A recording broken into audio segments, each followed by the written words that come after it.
Sveiki visi, su jumis Rokas ir šiandien pakalbėsiu apie energijas. Daugelis iš mūsų norime pasiekti daug sukurti, daug turėti, bet neretai tam pritrūksta energijos.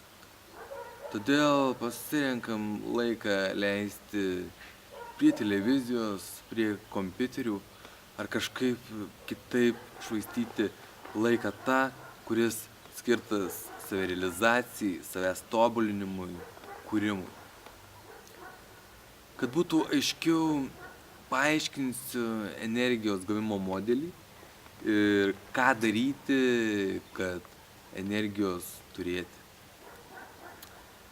Kiekvienas žmogus į žemę ateina tam, kad čia kažką sukurtų. Tam iš visatos gauna tam tikrą kiekį energijos. Visa tai, ką mes sukuriame, tai iš visatos gaunamų energijų perėjusių per mus pasekmė. Visa tai, ką sukuriame, visa tai, kas mus supa ir mes patys, tai yra energija. Ta ir mokslininkai jau yra įrodę, pažiūrėję į mažiausias struktūrų daleles. Kadangi energija eina per mus, iš to galima sakyti, kad mes esame energetiniai kanalai. Kadangi iš visatos gauname vienokią energiją, perėjus per mus jinai tampa kitokia, iš to galima sakyti, kad mes esame energijos transformuotojai. Vieni žmonės per save geba perleisti daugiau energijos, kiti mažiau. Tai priklauso nuo energetinio kanalo pločio. Energetinio kanalo plotis priklauso nuo įgimtumo ir gyvenimo būdo. Tarkim, kaip pavyzdys, vieni vaikai yra judrūs, energingi, jų pilna visur, tiesiog energetiniai fontanai. Tokie vaikai turi platų įgimtą energetinį kanalą. Tokie žmonės kryptingai panaudoja savo energijas, gyvenime gali pasiekti labai daug. Bet tai nėra lengva padaryti, suvaldyti tą didelį kiekį energijų. Todėl tokių žmonių jaunystė dažnai būna audringa. Vėlgi analogiškai kai kurie vaikai yra lėti, pasyvūs, neaktyvūs. Tokių vaikų energetinis kanalas bus siauresnis. Energetinio kanalo plotis niekada nebūna pastovus. Jis arba platėja, arba siaurėja. Tai priklauso, kaip jau minėjau, nuo gyvenimo būdo.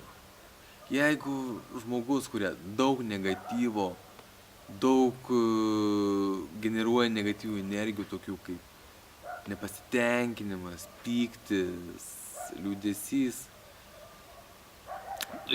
tos negatyvios energijos, tų negatyvių energijų nuosėdos sėda ant energetinio kanalo sienelių, taip kanalas siaurėja, žmogus gauna vis mažiau energijos, taip gali vis mažiau sukurti. Vėliau prasideda negalavimai, ligos, kol kanalas visiškai užsikimša. Čia panašiai kaip su upeliu. Jei upeliu teka daug švaraus vandens, stipriai teka, upelis gyvuos ilgai. Bet jeigu upelį pradeda tekėti šiukšlės, vanduo ims rūgti, upelis ims užsikišinėti, ims dumblėti, kol virs pelkė. Taip ir su žmogumi. Kad kanalas didėtų, žmogus turi save tobulinti, stengtis nestovėti vietoj, kiek galima save realizuoti, kurti naujus dalykus. Bet daugelis žmonių bijosi kurti naujus dalykus, bijosi, ką žmonės pasakys, bijosi tos nežinomybės, kaip išeis, kas gausis. Bijo nežinomybės, bet tik nuėję į ją, jie atsiduria didesniam žinojime. Tos komforto zonos, kur viskas aišku, kur viską pažįstam, tik iš pažiūros atrodo saugios. Bet iš tikrųjų, kaip jau ir minėjau, kanalas arba plečiasi, arba siaurėja. Ir jeigu jūs esate tose komforto zonose, kanalas siaurėja ir anksčiau ar vėliau jūs susidursite su problemomis. Maistas. Maistą skirstau į dvi rūšis, tai energijas keliantis ir energijas mušantis maistas. Koks maistas muštų energiją, muša ir koks kelia, tai priklauso nuo mūsų pačių asmeniškai, kokios mūsų vibracijos.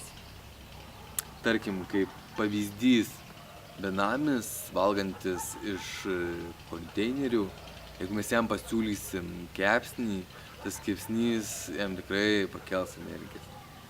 Bet jeigu mes pasiūlysim kepsnį žaliavalgių arba gitarui, tas kepsnys jiem numuš energijos.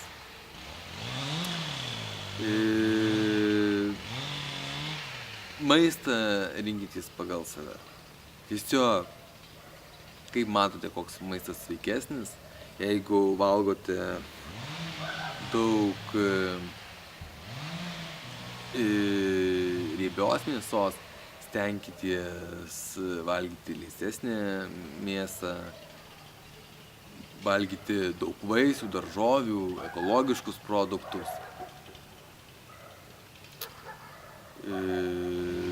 Jokiu būdu nesiūlau imtis drastiškumų, nes ir mėsa daugeliui žmonių yra reikalinga. Jeigu žmogus naudoja daug negatyvių energijų, būtent mėsa numuš ne tik jo pozityvias energijas, bet ir negatyvias. Taip, tas negatyvas mažiau žalos žmogų. Bet jokiu būdu aš nesiūlau spręsti problemų valgant mėsą. Aš siūlau būti sąmoningiems ir ieškoti priežasties, kodėl kyla negatyvas, kodėl norisi valgyti daug mėsos, daug nesveiko maisto. Nes viso to dažniausiai priežastis iš visatos daug gaunamų energijų nesugebėjimas realizuoti. Taip, su tais produktais numušamos yra energijos, kurios yra skirtos kūrimui, savirealizacijai, savęs tobulinimui. Su alkoholiu, cigaretėmis ir kitais kvaišalais yra panašiai, tik jau čia pasekmės yra daug didesnės. Galit patys pagalvoti, kiek dienų nebūna energijos vieną vakarą pavartojus alkoholio. Iš to suprasite, kiek jūs prarandate dienų, kiek prarandate energijos ir galimybių.